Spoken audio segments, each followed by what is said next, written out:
याकुबको पत्र। परमेश्वर र प्रभु येशू ख्रिस्टको सेवक याकुबबाट ठाउँ ठाउँमा छरपष्ट भएका 12 कुललाई अभिवादन। 2 पदको शीर्षक कष्ट र परीक्षाहरू।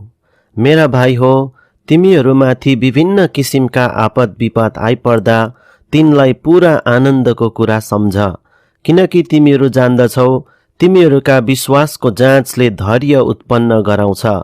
धैर्यलाई त्यसको पूरा काम गर्न देऊ, ताकि तिमीहरूमा कुनै कुराको अभाव नभएर तिमीहरू परिपक्व र पूर्ण हौ। तर यदि तिमीहरू मध्ये कसैलाई बुद्धिको अभाव छ भने उदार चित्तसँग नझर्की दिनुहुने परमेश्वरलाई त्यसले मागोस् र त्यसलाई त्यो दिइनेछ। तर त्यसले कति पनि शङ्का नगरी विश्वास साथ मागोस्। शङ्का गर्ने चाहिँ बतासले उचाल्दै पछार्दै गर्ने समुद्रका छाल समान हुनेछ। त्यस्तो मानिसले यो नसम्झोस् कि उसले प्रभुबाट केही पाउनेछ, किनकि दोहोरो मन भएको मानिस उसका सबै चालचलनमा अस्थिर हुन्छ। दीन अवस्थाको भाइले आफ्नो उच्च अवस्थामा गर्व गरोस् र धनीले चाहिँ आफ्नो दीन अवस्थामा गर्व गरोस्, किनकि मानिस घाँसको फूल जस्तै ओइली जानेछ। किनभने डढाउने गर्मीसँग सूर्य उदाउँछ र घाँसलाई ओइलाइदिन्छ, फूल झर्छ र त्यसको शोभा नष्ट हुन्छ। त्यसरी नै धनी मानिस पनि आफ्नै काम धन्दामा नष्ट भएर जान्छ। त्यो मानिस धन्यको हो जो आपद विपदमा स्थिर रहन्छ, किनकि जाँचको सामना गरिसकेपछि त्यसले जीवनको त्यो मुकुट पाउनेछ जो परमेश्वरले उहाँलाई प्रेम गर्नेहरूलाई दिने प्रतिज्ञा गर्नुभएको छ। परीक्षा हुँदा कसैले पनि यसो नभनोस्, परमेश्वरद्वारा मेरो परीक्षा भएको हो, किनकि कुनै खराब कुराबाट परमेश्वरको परीक्षा हुन सक्दैन र उहाँ आफैले पनि कुनै मानिसको परीक्षा गर्नुहुन्न। तर हरेक मानिस आफ्नै खराब इच्छाद्वारा लोभिएर परीक्षामा पर्दछ। तब खराब इच्छाले गर्भ धारण गरेपछि त्यसले पाप जन्माउँछ, अनि पाप पुरै बढेपछि त्यसले मृत्यु ल्याउँछ। मेरा प्यारा भाइ हो, धोकामा नपर। हरेक असल दान र हरेक सिद्ध वरदान स्वर्गबाट हो। यो वरदान ज्योतिका पिताबाट आउँछ। बदलिरहने छाया जस्तो उहाँमा कुनै हेरफेर हुँदैन। उहाँले आफ्नै इच्छाले सत्यको वचनद्वारा हामीलाई जन्म दिनुभयो, यस हेतुले कि हामी उहाँको सृष्टिको एक अगौटे फल जस्तो बन्न सकौं। 19 पदको शीर्षक सुन्नु र गर्नु। मेरा प्रिय भाइहरू, यो कुरा जान, प्रत्येक मानिस सुन्नमा छिटो, बोल्नमा ढिलो र रिसाउनमा धीमा हुनुपर्छ, किनकि मानिसको रिसले परमेश्वरको धार्मिकता ल्याउँदैन। यसै कारण सबै फोहोर कुरा र समस्त दुष्टतालाई हटाओ र तिमीहरूका हृदयमा रोपिराखेको वचन नम्रतापूर्वक धारण गर, जसले तिमीहरूका प्राणलाई उद्धार गर्न सक्छ। तर वचन पालन गर्ने हौ र सुन्ने मात्र भएर आफैलाई धोका नदेऊ।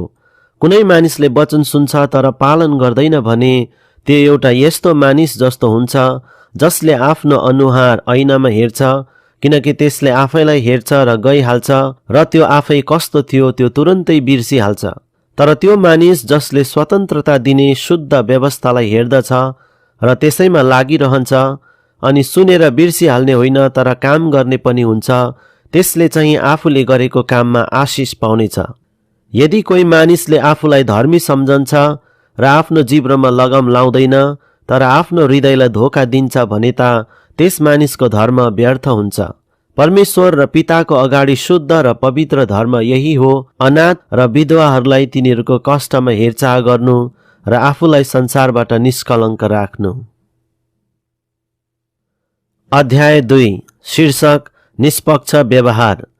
मेरा भाइ हो, प्रभु येशू ख्रिस्ट महिमाका प्रभुमाथि तिमीहरूको विश्वास भएको हुनाले तिमीहरूले कुनै भेदभाव नदेखाऊ।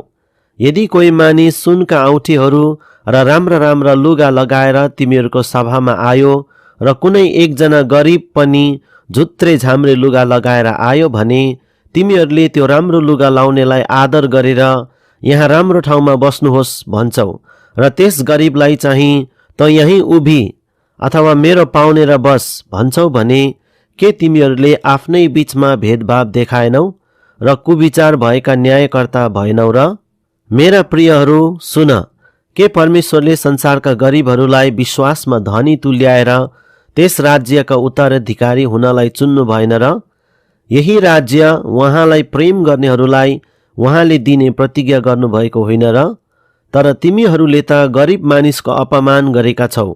के धनीहरूले तिमीहरूलाई अत्याचार गर्दैनन् र? के तिनीहरूले तिमीहरूलाई अदालतमा लाँदैनन् र? के तिनीहरूले त्यही आदरणीय नाउँको अपवाद गर्दैनन् र जुन नाउँद्वारा तिमीहरूलाई बोलावट भएको छ? यदि आफ्ना छिमेकीलाई आफूलाई झैं प्रेम गर भन्ने पवित्र धर्मशास्त्रको राजकीय व्यवस्थालाई साँच्चै पूरा गर्दछौ भने त असलै गर्दछौ।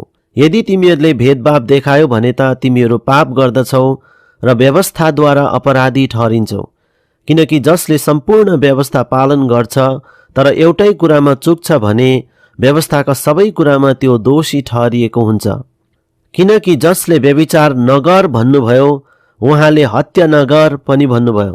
तसर्थ यदि तिमीले व्यभिचार गर्दैनौ तर हत्या गर्दछौ भने तिमी व्यवस्थाका अपराधी भएका छौ। यसकारण तिमीहरूको बोली र व्यवहार स्वतन्त्रताको व्यवस्था बमोजिम न्याय पाउनेहरूका जस्तै होस्।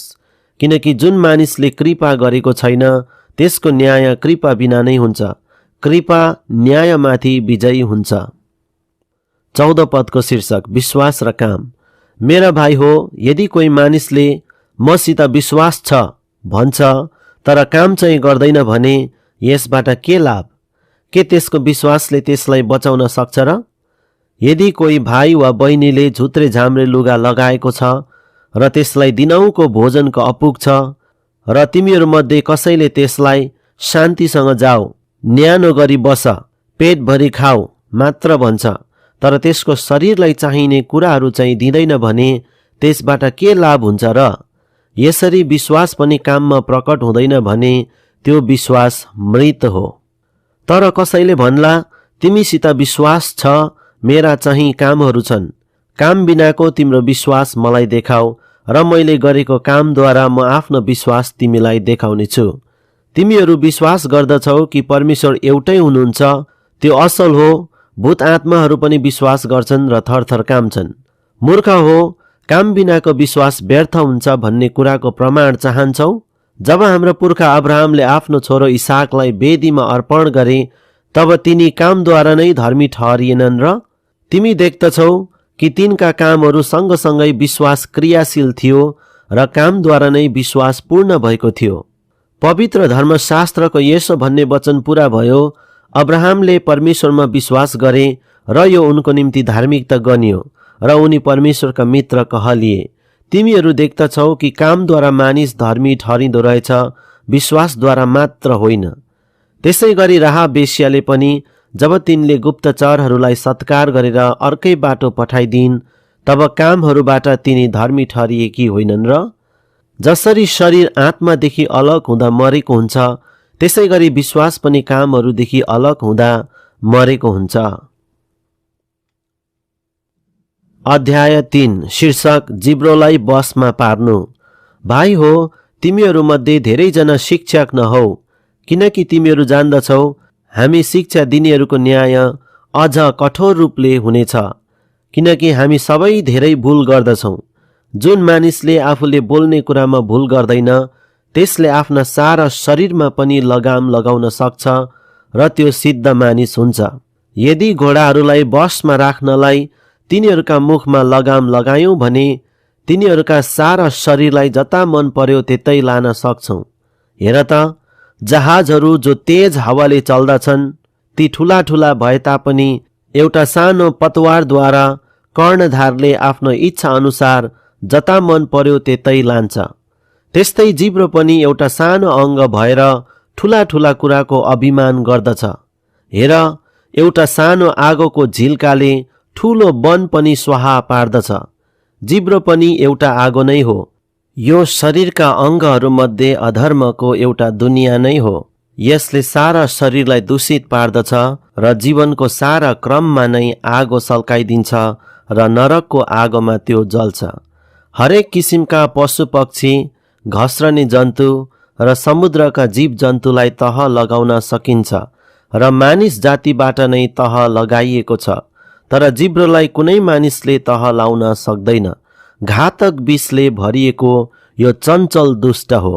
यसद्वारा हामी प्रभु र पिताको प्रशंसा गर्दछौँ र यसैद्वारा परमेश्वरको स्वरूपमा बनेका मानिसहरूलाई हामी सराप्दछौँ।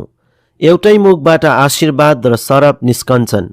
मेरा भाइ हो, यसो नहुनु पर्ने हो। के पानीको मूलको एउटै धाराबाट मिठो र तीतो पानी निस्कन्छ र?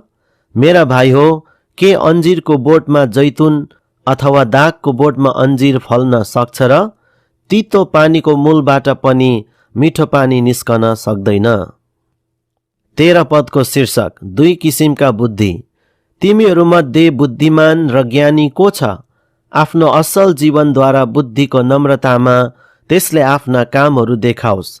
तर यदि तिमीहरूका हृदयमा कटु ईर्ष्या र स्वार्थी अभिलाषा छन् भने यी कुरामा अभिमान नगर र सत्यतालाई झुटा नबनाऊ। यो बुद्धि स्वर्गबाट आउने बुद्धि होइन, तर यो त सांसारिक, अनात्मिक र शैतानिक हो। किनकि जहाँ डाहा र स्वार्थपूर्ण अभिलाषा हुन्छ त्यहाँ भाँड भैलो र हरेक किसिमको भ्रष्ट काम हुन्छ। तर जुन बुद्धि स्वर्गबाट आउँछ त्यो पहिले शुद्ध हुन्छ, तब त्यो शान्तिप्रिय, कोमल, विचारशील, कृपापूर्ण र असल फलले भरिएको, पक्षपात रहित र कपट रहित हुन्छ। शान्ति कायम राख्नेहरूले शान्तिमा छर्छन् र तिनीहरूले धार्मिकताको फसल बटुल्छन्। अध्याय 4 शीर्षक, परमेश्वरमा समर्पण। तिमीहरूका बीचमा लडाई र झगडाहरू कुन कुराले ल्याउँछ? के यी सब तिम्रो शरीरका अङ्गहरूमा सङ्घर्ष गर्ने अभिलाषाहरूबाट आएका होइनन् र? तिमीहरू इच्छा त गर्दछौ तर तिमीहरू पाउँदैनौ। तिमीहरू हत्या गर्दछौ र लोभ गर्छौ तर पाउन सक्दैनौ। तिमीहरू झगडा गर्दछौ र लडाई गर्छौ।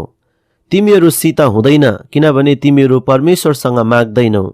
तिमीहरू माग्छौ तर पाउँदैनौ किनकि आफ्ना अभिलाषा पूरा गर्नलाई बेठिकसित माग्छौ। व्यभिचारी मानिस हो, संसारसँगको मित्रता परमेश्वरसँगको शत्रुता हो भन्ने कुरा के तिमीहरूलाई थाहा छैन? यसकारण जो संसारसँग मित्र हुन चाहन्छ त्यसले आफैलाई परमेश्वरको शत्रु बनाउँछ। के तिमीहरू यो सम्झन्छौ कि पवित्र धर्मशास्त्रले व्यर्थमा यसो भन्दछ, हामीमा परमेश्वरले राख्नुभएका आत्माको निम्ति उहाँ तीव्र डाहा राख्नुहुन्छ तर उहाँले अझ बढी अनुग्रह दिनुहुन्छ। यसै कारण पवित्र धर्मशास्त्र यसो भन्दछ, परमेश्वरले अभिमानीहरूको विरोध गर्नुहुन्छ तर नम्रहरूलाई अनुग्रह गर्नुहुन्छ। यसकारण आफैलाई परमेश्वरको अधीनमा राख, दियाबलसको विरोध गर र त्यो तिमीहरूबाट भाग्नेछ। परमेश्वरको नजिक आऊ र उहाँ तिमीहरूका नजिक आउनुहुनेछ। पापी हो, तिमीहरूका हात चोखा पार। दोमनका मानिस हो, तिमीहरूका हृदय शुद्ध पार। दुखी हौ, शोक गर र रो। तिमीहरूको हाँसो शोकमा र तिमीहरूको आनन्द खिन्नतामा परिणत होस्।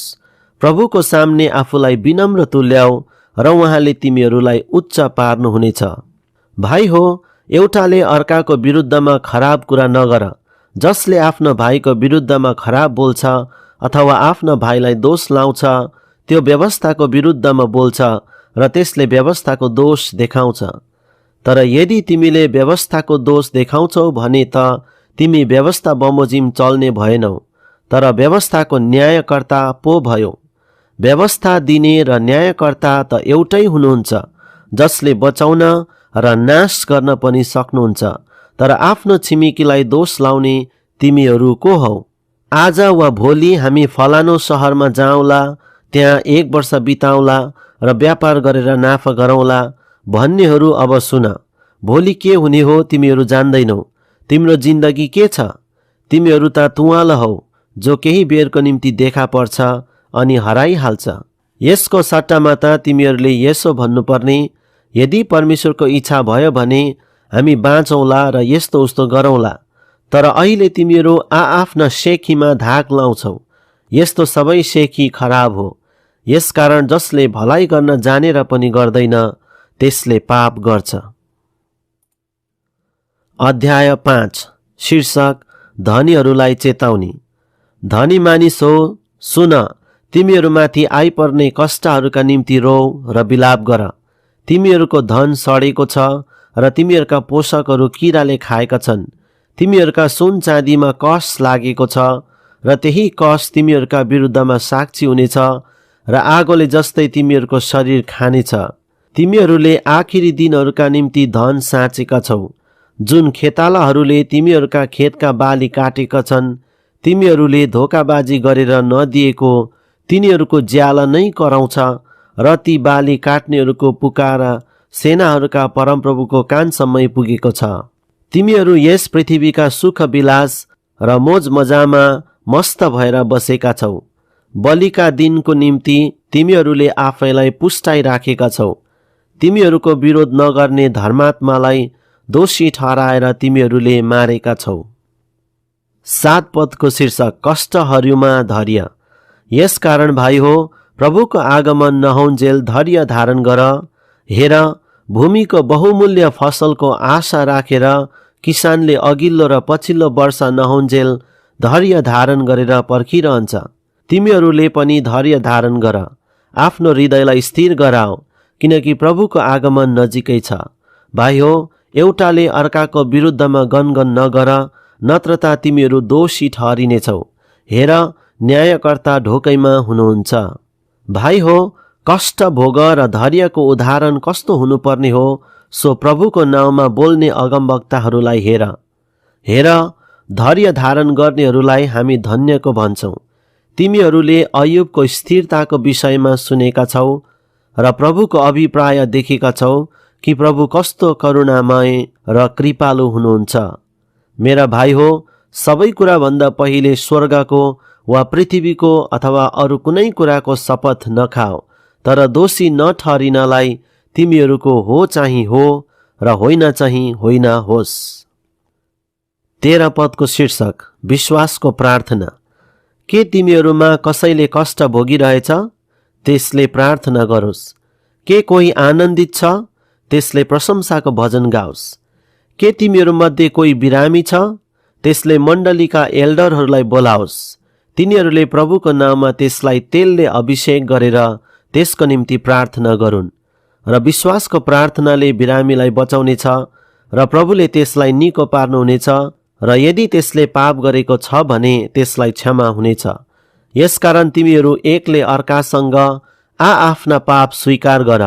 तिमीहरू निको हुनलाई एउटाले अर्काको निम्ति प्रार्थना गर। धार्मिक मानिसको प्रार्थना शक्तिशाली र प्रभावशाली हुन्छ।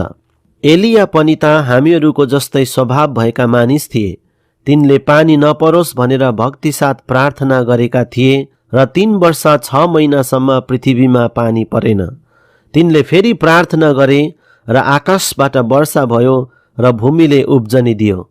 मेरा भाइ हो, यदि तिमीहरूमध्ये कोही सत्यबाट बरालिएर जाँदा कसैले त्यसलाई फर्काएर ल्यायो भने त्यसले जानोस् कि जसले एकजना पापीलाई त्यसको कुमार्गबाट फर्काएर ल्याउँछ त्यसलाई मृत्युबाट